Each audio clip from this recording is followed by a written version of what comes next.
Assalamualaikum warahmatullahi wabarakatuh. Perkenalkan, nama saya Rizky Yogatama. Saya dari Prodi Manajemen. Nomor AMP saya 1030.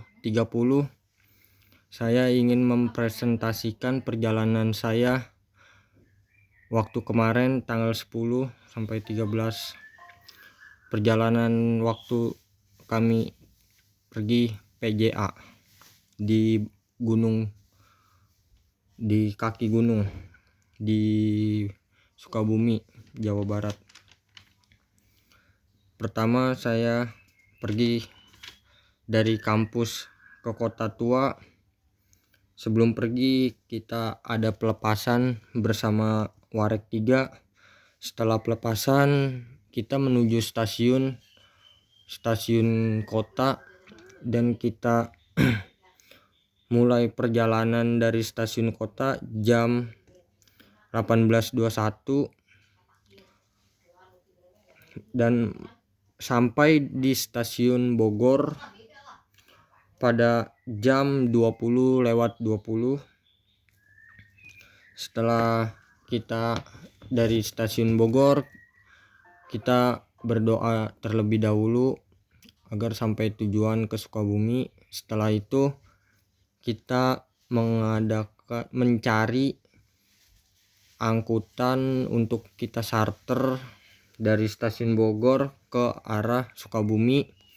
Setelah dapat, kita menuju Sukabumi jam 21.16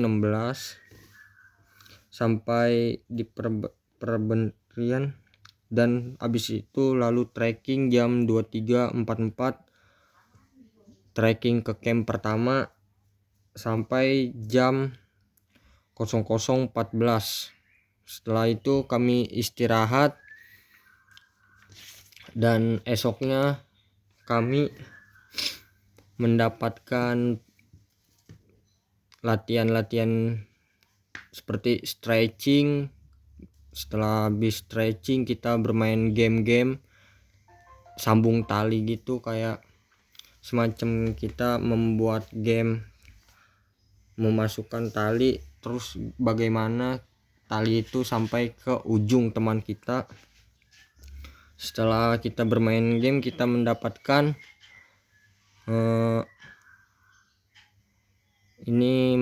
materi sosial pedesaan. Sosial pedesaan adalah suatu ilmu yang mempelajari hubungan antara warga desa dengan masyarakat pendatang dan juga bisa mengetahui segala tentang perkembangan suatu desa tersebut.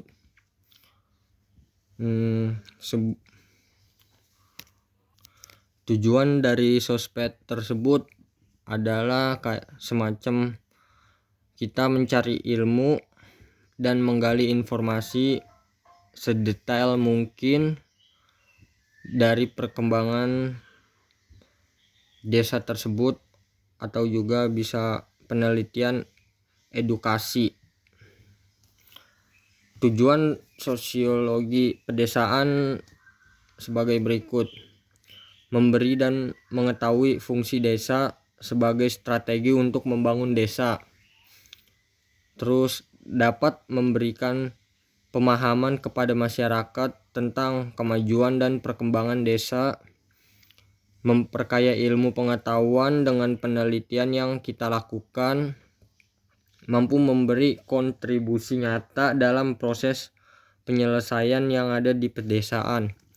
Jadi kita kayak semacam kita menanyakan bagaimana dia menjual hasil perkebunan mereka dengan lebih bernilai tinggi. Jangan sampai dia jual ke tengkulak gitu. Kayak contohnya kita memberitahu bagaimana cara menjual di media sosial melalui Instagram gitu. Setelah itu kami dapat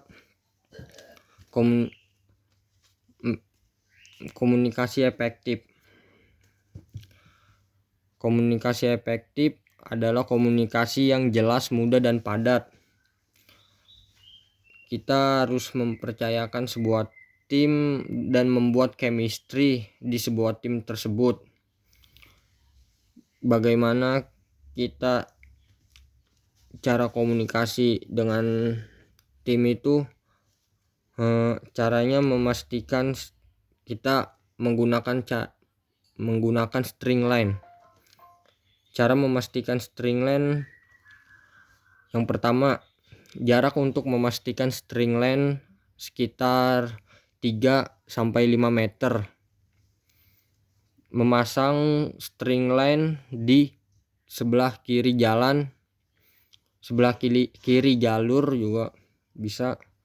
Memastikan jalan menggunakan batu tumpuk menjadi 3 tumpuk,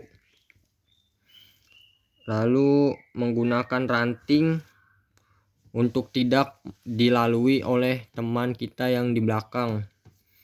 Dengan cara ranting itu, kita cari ranting, lalu rantingnya kita silang begini agar tim belakang tahu bahwa jalur itu tidak boleh dilalui. Kita juga bermain dead wall. Kita waktu bermain dead wall itu kita dapat pelajaran bagaimana kita harus mengendalikan emosi dan bagaimana kita harus bersabar, bagaimana kita harus bekerja kelompok, dan kita ya walaupun sering kena talinya, kita berhasil juga di ujungnya.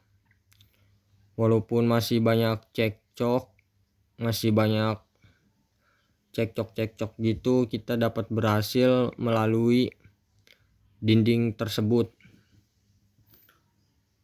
Kita dapat pelajaran dari perjalanan itu, kita harus bersabar walaupun baru melakukan bersama teman-teman sekali, kita jadi tahu bagaimana sifat teman kita. Kita harus lebih mengendalikan emosi kita. Kita harus bersabar gitu agar tidak ada cekcok lebih dalam. Itu saja cerita saya dari PJA ya kemarin. Terima kasih. Assalamualaikum warahmatullahi wabarakatuh.